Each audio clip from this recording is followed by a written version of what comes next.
En ce temps-là, Jésus sortit de nouveau le long de la mer, toute la foule venait à lui, et il les enseignait. En passant, il aperçut Lévi, fils d'Alphée, assis au bureau des impôts. Il lui dit, « Suis-moi ». L'homme se leva et le suivit. Comme Jésus était à table dans la maison de Lévi, beaucoup de publicains, c'est-à-dire les collecteurs d'impôts, et beaucoup de pécheurs vinrent prendre place avec Jésus et ses disciples, car ils étaient nombreux à le suivre. Les scribes du groupe des pharisiens, voyant qu'il mangeait avec les pécheurs et les publicains, disaient à ses disciples, « Comment il mange avec les publicains et les pécheurs ?» Jésus, qui avait entendu, leur déclara, « Ce ne sont pas les gens bien portants qui ont besoin du médecin, mais les malades. Je ne suis pas venu appeler des justes, mais des pécheurs. » Acclamons la parole de Dieu. Comme en tant d'autres occasions, les paroles de Jésus sont bien sûr mal interprétées, mal utilisées, et je ne pense pas que ces paroles de Jésus soient bien intentionnées. Je ne suis pas venu sauver les justes, mais les pécheurs. Je ne suis pas venu guérir les bien portants, mais les malades. Aujourd'hui, ils sont interprétés par beaucoup comme si le Seigneur voulait dire qu'il est l'ami des pécheurs. Mais pour qu'il reste pécheur, il ne peut y avoir de plus grande stupidité que celle-ci. Personne n'approche un malade pour qu'il reste malade. Ce dont le malade a besoin, c'est d'être guéri. Ce dont le pécheur a besoin, c'est de sortir du péché. Pourquoi la miséricorde de Jésus est-elle interprétée comme une complaisance avec le péché, comme une collaboration avec le péché et même comme un encouragement au péché? Pourquoi la miséricorde de Dieu est-elle interprétée comme signifiant que le Seigneur est heureux que tu restes un pécheur?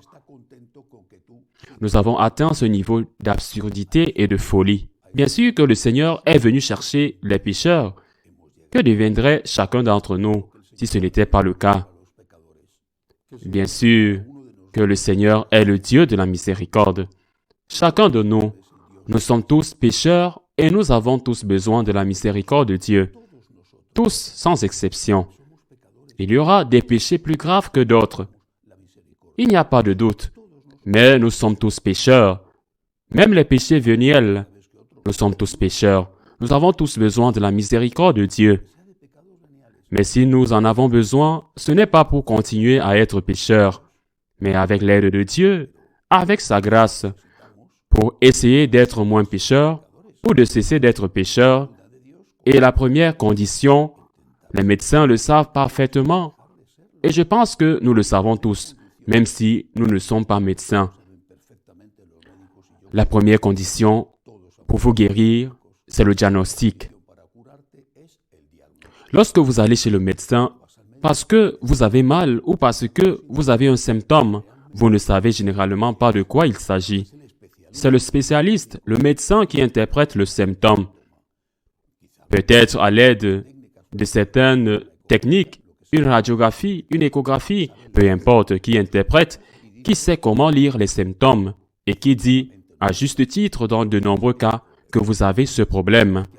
Une fois le diagnostic posé, la thérapie viendra, qui peut être correcte ou non, parce que peut-être la maladie est déjà irréversible. Mais la première chose que nous devons faire en tant que pécheurs est de demander à Dieu de faire le diagnostic. De nous dire que ceci est faux et que parce que c'est faux, cela vous fait du mal. Maintenant, et deuxièmement, nous allons voir comment vous guérir. Mais la première chose est le diagnostic. Deuxièmement, avec votre effort, avec la grâce de Dieu, avec votre effort qui collabore avec la grâce, vous pouvez guérir. Je suis prêt à vous pardonner 70 fois 7 fois. Mais tu dois reconnaître que c'est mal et tu dois essayer de changer. 70 fois 7, je te pardonne. Mais tu dois être conscient que tu as péché et tu dois avoir un but d'amendement et de repentir. Tout cela n'existe plus. Ils ont éliminé le péché. Ils ont éliminé tout est bon. Tu peux faire ce que tu penses pouvoir faire. Conséquence, le malade est toujours malade. Si le médecin, quand le malade arrive, lui dit, garçon, détends-toi, ce n'est rien. Mais docteur, j'ai très mal. Mais docteur, j'ai le bras cassé. Mais docteur, je saigne. Je vous dis que ce n'est rien. Je suis le docteur. Je vous dis que ce n'est rien. Rentrez chez vous. Un verre d'eau et c'est tout. Évidemment, ce docteur est un collaborateur de la mort. Et bien sûr, le malade aurait tout à fait le droit de me poursuivre en dommages et intérêts. Voilà où nous en sommes arrivés. La miséricorde de Dieu aujourd'hui ne peut plus agir. Non pas parce que Dieu n'est pas miséricordieux, mais parce qu'il ne peut pas agir car personne ne la demande. Qui va demander au Seigneur la miséricorde? Seulement ceux qui sont conscients du péché. Et qui est conscient du péché? Ceux à qui on a appris à distinguer le bien du mal. Et ces personnes enseignent à distinguer le bien du mal. Personne n'est une expression trop forte. Beaucoup, très beaucoup, parce qu'ils croient que de cette façon, ils sont plus amis du Dieu de la miséricorde de ce qu'ils font. C'est-à-dire, ce n'est pas mal. Ne vous inquiétez pas, rien ne se passe, tout le monde le fait. Nous devons nous adapter à la vie, nous devons nous adapter à la société, et cela est déjà bien vu dans la société. Demandons au Dieu de la miséricorde d'avoir pitié de nous et d'avoir aussi pitié de trop de personnes qui trompent les gens et qui leur disent que le mal n'est pas le mal, les aidant ainsi à persévérer dans le mal et les empêchant à se guérir. Que le Dieu de la miséricorde ne nous oublie pas, nous qui sommes pécheurs. Ainsi soit-il.